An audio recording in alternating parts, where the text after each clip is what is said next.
नमस्ते। इसमें श्वेतर उपनिषद का मुख्य वर्णन किया गया है जो यूजीसी नेट एग्ज़ाम की प्रिपरेशन के लिए है। प्लीज़ लास्ट तक ज़रूर देखें। श्वेतर उपनिषद, इसमें 113 श्लोक हैं। यह कृष्ण यजुर्वेद से है। इसमें 6 अध्याय हैं।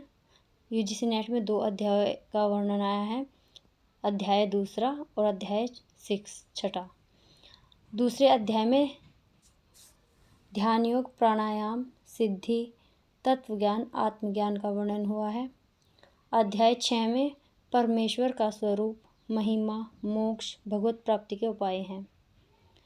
दूसरे अध्याय के महत्वपूर्ण विषय और वर्णन। ध्यान योग का फल, पूर्व संचित कर्म नष्ट हो जाते हैं।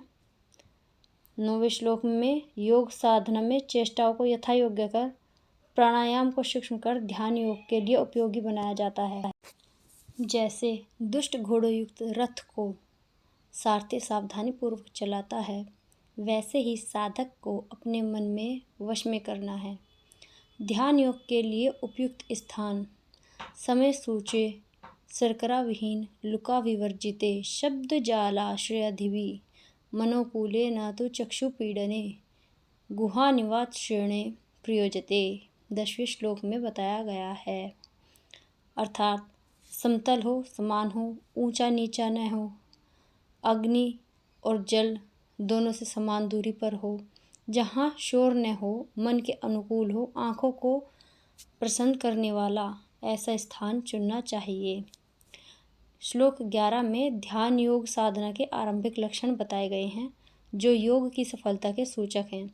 कोहरा, धुआं, सूर्य, वायु, अग्नि, समान प्रकाश, जुगनू, बिजली, स्फटिक मणि, चंद्रमा के समान शीतल सदृश दिखाई देते हैं। श्लोक 12, ध्यान योग से 5 भूतों पर अधिकार हो जाता है। उसके बाद आपको 5 सिद्धियां प्रकट होती हैं। योग अग्नि, शरीर में न तो राग रहता है, बुढ़ापा नहीं आता है, मृत्यु नहीं होती है, इच्छा के बिना शरीर नष्ट नहीं हो सकता है।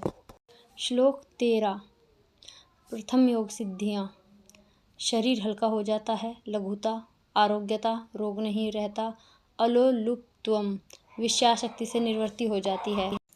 वर्ण प्रसाद, शरीर उज्ज्वल होना, स्वर सौष्ठव, शुभ गंध होना, मूत्र पुरुष अल्पता, मलमूत्र का कम होना।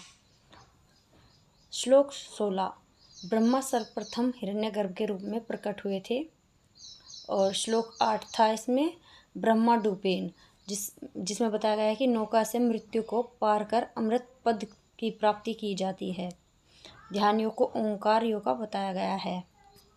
अध्याय 6 पर ब्रह्मा के लक्षण, काल का काल, ज्ञान स्वरूप, सर्वगुण संपन्न, सबको जानने वाला है। दूसरे श्लोक में बताया गया है।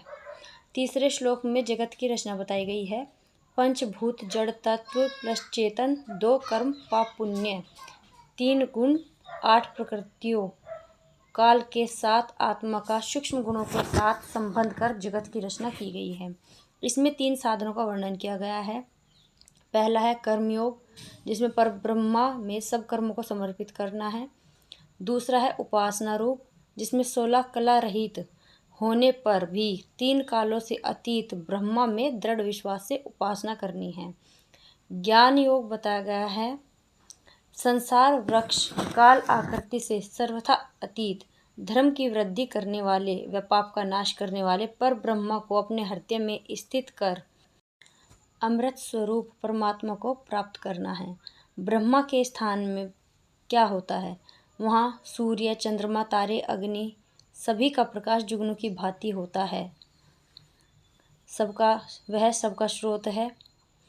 सांख्य योग बताया गया है।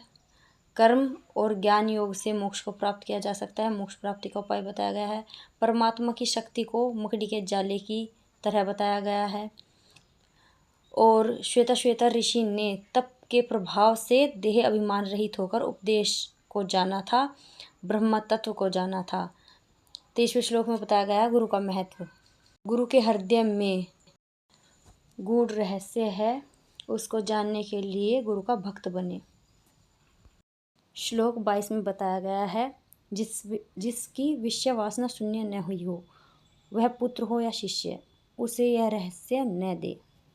धन्यवाद।